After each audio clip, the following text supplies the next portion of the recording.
Hello everyone, I hope you all are doing great. You're watching Law Classes by Shivani. So student, आज की video में हम लोग UP revenue code 2006 mains का question discuss करेंगे। बहुत ही इंपॉर्टेंट है UP PCSJ mains exam point of view से। सबसे पहले ये क्लियर होना चाहिए different classes of tenure holder under this code. तो 74 के हिसाब से आपके 4 क्लासेस ऑफ टेन्योर होल्डर है इस कोड में। सबसे पहले BTR, BNTR, फिर असामी गवर्नमेंट लेसी। रिस्पेक्टिव सेक्शंस भी बताना चाहिए। सो BTR under section 75, BNTR under section 76, Asami 78, government Lesi 147 respectively.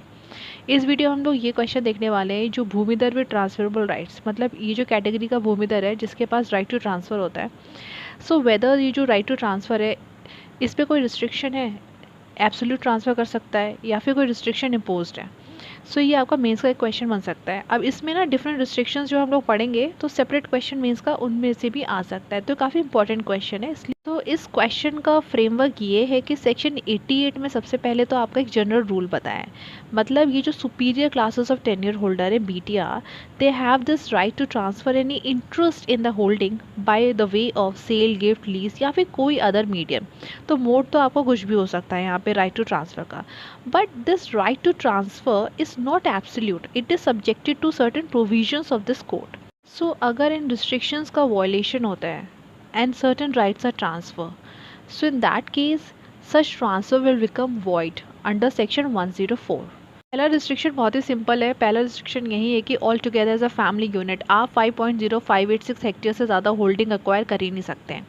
But in case इससे एक्सेस अगर होल्डिंग चाहिए then you need the consent of the authorities. अब इसमें भी एक सीलिंग है, मान लीजिए 20.2344 हेक्टेयर चाहिए तो उस केस में आपको कलेक्टर की कंसेंट चाहिए।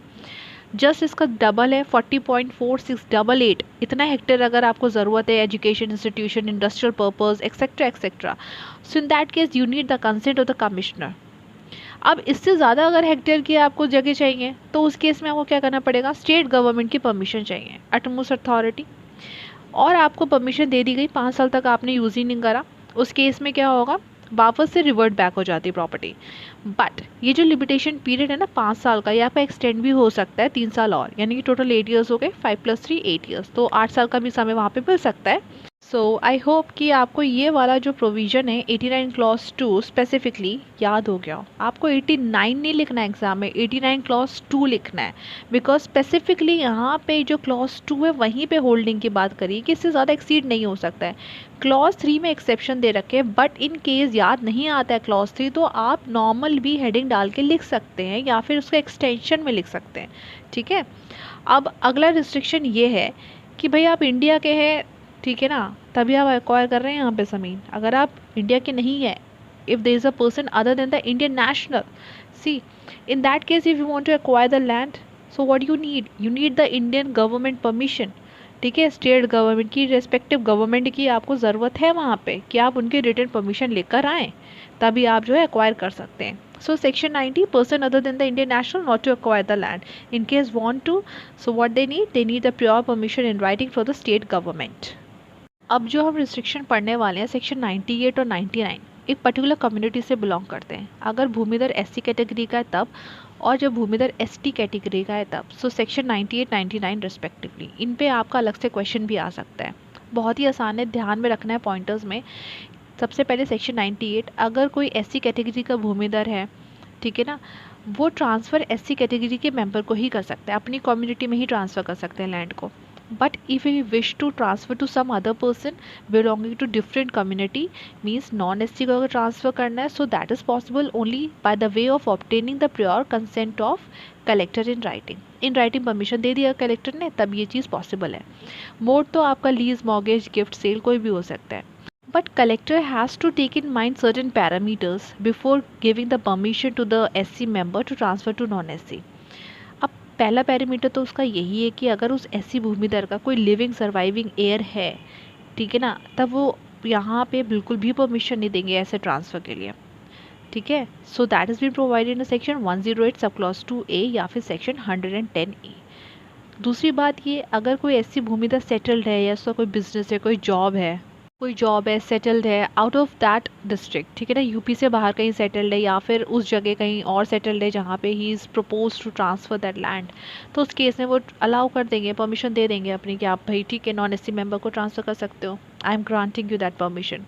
So while granting such permission he has to state the reason. Collector को वहाँ पे reasons बताने होंगे. So this is all about section 98 का जो लास्ट रिस्ट्रिक्शन है वो सेक्शन 99 से रिलेटेड है. Restriction the transfer by ST भूमिधर. बट ये ध्यान में रखना है कि यहाँ पे एब्सोल्यूट रिस्ट्रिक्शन है, मतलब कि एसटी टू एसटी ट्रांसफ़र ही होता है. एक एसटी कम्युनिटी का मेंबर जो है वो ट्रांसफ़र नहीं कर सकता है किसी नॉन एसटी को. एसटी की जो प्रॉपर्टी है, जो भूमिधर है, आपका शेड्यूल ट्राइब का जो मेंबर है, ट्रांसफ़र अपनी ही कम्युनिटी में वो कर सकते हैं. There is an absolute restriction with no exception. So यहाँ पे मोड तो आपका कोई भी हो सकता है, लीज, मॉर्गेज, सेल और गिफ्ट. सो आई गेस आपको समझ में आ गए होंगे कि जो रिस्ट्रिक्शंस है कितने इंपॉर्टेंट है. 98 99 स्पेसिफिकली एकदम ध्यान में रख लेना कि एससी का 98 है, एनएसटी वाला 99 है, जहाँ पे कोई भी यहाँ पे कोई भी एक्सेप्शन नहीं है 99 में. 98 में ऑल्दो है कलेक्टर की प्रियोर परमिशन से हो सकता है to the non SC member. So holding वाली तो मैंने बात करी यहाँ पे. 89 सब क्लॉज 2 हमने देखा. उसके बाद हमने देखा कि कोई एक नॉन इंडियन सिटीज़न है, क्या वो एक्वायर कर सकता है लैंड यहाँ पे. तो जनरल रूल तो ये कि नहीं कर सकता है, बट यहाँ पे गवर्नमेंट की परमिशन से भी हो सकती है चीज़ें. देर आफ्टर में 98 पढ़ा, 99 पढ़ा. ठीक, तो that's it on the restriction part. I hope आपको समझ में आया होगा किस तरीके से अप्रोच करना है. और वो भी बात यहाँ पे लिख देना, कोई भी ट्रांसफ़र होता है in the contravention of any provision of this code, so that will be void. मतलब ये जो रिस्ट्रिक्शन है इनके कॉन्ट्रवेंशन अगर ट्रांसफ़र हो गया तो वो वॉइड हो जाएगा 104 में. सो आई गेस अब सारा कुछ क्लियर हो गया होगा इस वाले क्वेश्चन में. And thank you so much for hanging till the end. अब मिलेंगे नेक्स्ट वीडियो में. Till then take care. Bye bye everyone.